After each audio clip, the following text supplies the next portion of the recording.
En période de forte chaleur, les températures peuvent dépasser les 40 degrés Celsius. C'est ce qu'on appelle la canicule. Bref, on est en plein dedans.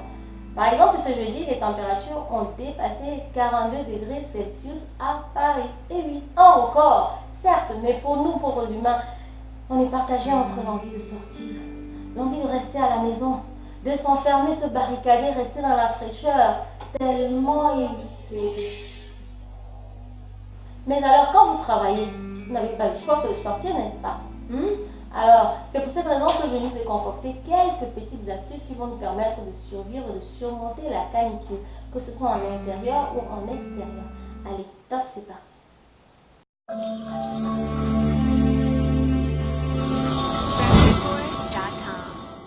Avant de vous livrer mes fabuleuses astuces anti-canicule, il est de rigueur de rappeler les recommandations du ministère de la Solidarité et de la Santé française, que sont de boire régulièrement de l'eau, le minimum étant de 1,5 litre par jour, manger de façon régulière, ne pas boire d'alcool, éviter les activités sportives, pensez à mouiller votre corps, à vous ventiler, gardez les volets de votre maison fermés le jour pour pouvoir garder la fraîcheur ambiante. Et le plus important, pensez à appeler vos proches pour donner des nouvelles. En cas de malaise, appelez le 15. Ceci dit, la première astuce que je vous donne concerne l'intérieur de vos maisons. Si vous avez des tapis, je vous recommande fortement de les retirer en période de forte chaleur pour la simple raison que le tapis, en fait, bloque le refroidissement thermique de vos sols.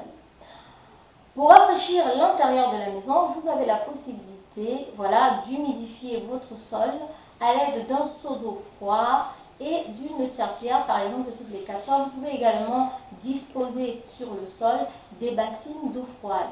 Une autre astuce encore pour rafraîchir la maison, les draps que vous aurez lavés, vous pouvez les étendre face aux fenêtres qui font rentrer du soleil. La deuxième astuce concerne les appareils électroniques. Dans un premier temps, il faudra déglacer, c'est-à-dire retirer les couches de glace de votre congélateur pour empêcher celui-ci de fonctionner en double régime et par conséquent de produire beaucoup de chaleur à l'intérieur de votre domicile.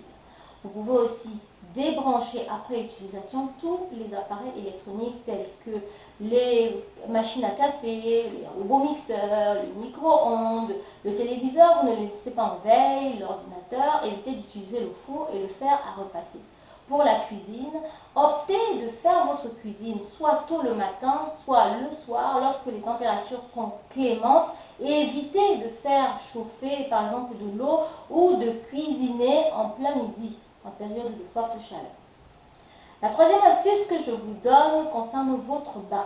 Donc le bain, habituellement, quand il fait chaud, c'est bizarre, hein, mais on pense tout de suite à une douche fraîche, à une douche froide. Or, c'est une erreur monumentale. Pour la simple raison qu'imaginez que vous ayez de l'hypertension, vous soyez cardiaque, ou tout simplement vous êtes très fatigué, parce que la chaleur a le mérite de fatiguer. Mais alors, c'est pas que les petits, c'est pas que les vieux, c'est tout le monde qui est fatigué par la chaleur. Ça, je vous le confirme. Donc, votre corps, dans cet état, votre corps en fait ne va pas supporter le changement de température. Vous avez chaud et vous allez prendre une douche froide. Ça, c'est l'erreur à... Passons. Donc, pour vous rafraîchir concernant votre bain, il est conseillé de prendre un bain tiède ou un bain mi-chaud. Ça permettra que lorsque vous sortez du bain, les gouttes, en fait, vous voyez les gouttes d'eau qui vont ruisseler de votre corps, en fait, vont en fait travailler sur la température corporelle et vous rafraîchir de façon instantanée. Et l'astuce que je vous donne, c'est de faire ce bain soit le matin au lever, soit le soir avant de vous coucher. Votre sommeil n'en sera que meilleur.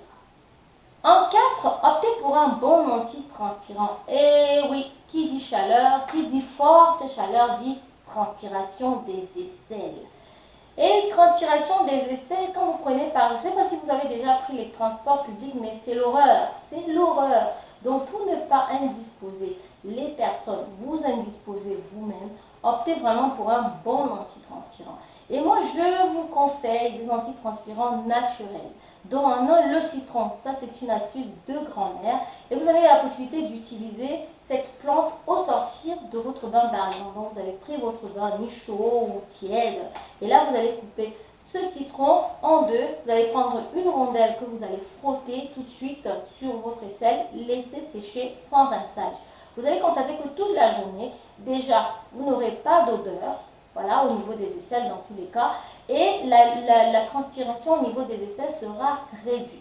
La deuxième plante que je vous donne pour en fait lutter contre la transpiration, c'est 100% naturel, c'est l'aloe vera.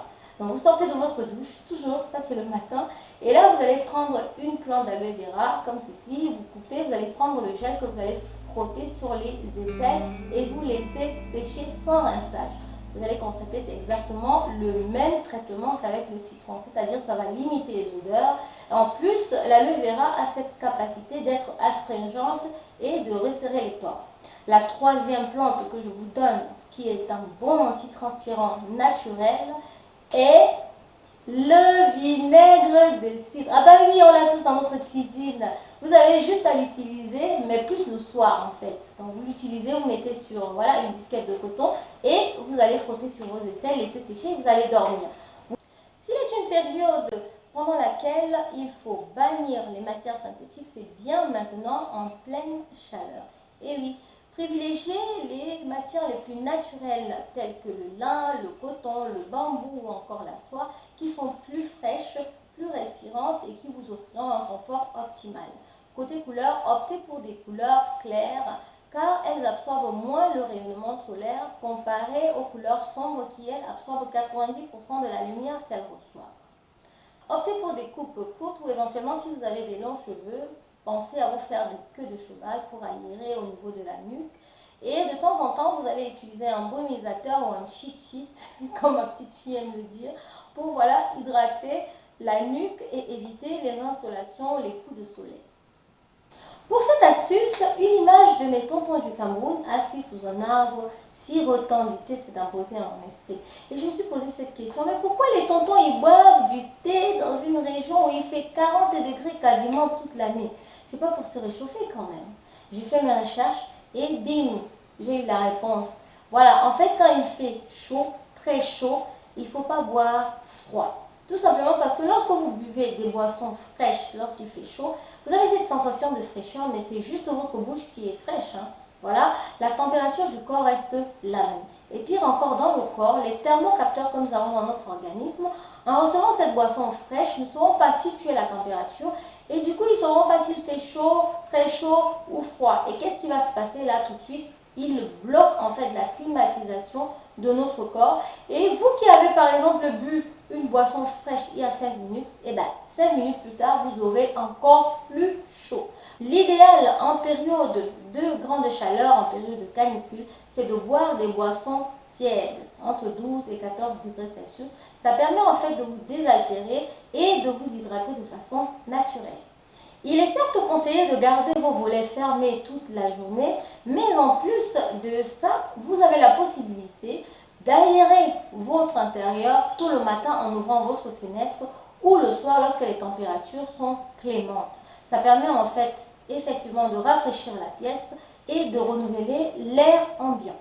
D'autre part, on ne pense pas souvent à elles, or ce sont nos alliés, nos terribles alliés en cas de canicule. Et oui, je parle des plantes. Par exemple, une plante comme l'aloe vera, vous avez la possibilité de la placer devant la fenêtre ou sur le rebord de la fenêtre. Vous voyez là où vous avez le plus d'entrée de chaleur. Cette plante, en fait, qui supporte les températures terribles, en fait, va absorber la température et vous rejeter, en fait, de l'humidité à l'intérieur. Ah ouais, astucieux, n'est-ce pas? Vous avez juste à penser à l'arroser tous les soirs. Maintenant, si en intérieur, vous avez des plantes d'intérieur avec, vous voyez, des larges feuilles comme ça, vous pouvez les mettre en intérieur. Ça permet de rafraîchir la pièce et d'absorber le dioxyde de carbone. Que vous soyez à la maison, au bureau ou au parc en extérieur, cette astuce est idéale pour rafraîchir les tout petits et les grands également. Donc vous avez juste à passer les poignets sous l'eau pendant 2 à 3 minutes et vous remontez au niveau des coudes. Voilà, vous faites juste ce mouvement-là, tout simplement comme je suis en train de le faire et ça va vous rafraîchir instantanément. Éventuellement, si vous n'avez pas un moyen d'avoir de l'eau en jet, vous pouvez mouiller un gant. Voilà, et vous allez le poser au niveau de l'avant-bras. La peau à cet endroit étant très proche des veines, l'hydratation, le rafraîchissement se fait de façon instantanée. Au-delà de 30 degrés, si vous souhaitez bouger quoi qu'il vous en coûte, c'est-à-dire vous voulez à tout prix faire du sport, privilégiez des activités aquatiques telles que l'aquastretching, l'aquayoga, la nage, en piscine ombragée. Ça permet de vous protéger du soleil, de ne pas souffrir d'insolation, de ne pas souffrir de la chaleur et de garder en fait votre corps dans cette hydratation continue. Maintenant, si vous êtes accro au sport, vous souhaitez faire un autre style de sport, vous avez la possibilité de vous rendre en salle de fitness climatisée. Maintenant, il faudrait le faire soit tôt le matin, soit le soir, car c'est à ces périodes que les températures sont plus clémentes. Et dernière chose, pensez toujours à prendre un bain mi-chaud pour vous rafraîchir de façon naturelle. Voilà pour mes astuces anti-canicule. J'espère que la vidéo vous a plu. Si vous n'êtes pas encore abonné, vous avez la possibilité de le faire. En tout cas, là, je bafouille. Tellement j'ai chaud avec toute cette lumière. Mais bon, il fallait que je vous la fasse cette vidéo. Sinon, je ne serais pas tranquille. Allez, je vous dis à très bientôt. Ciao!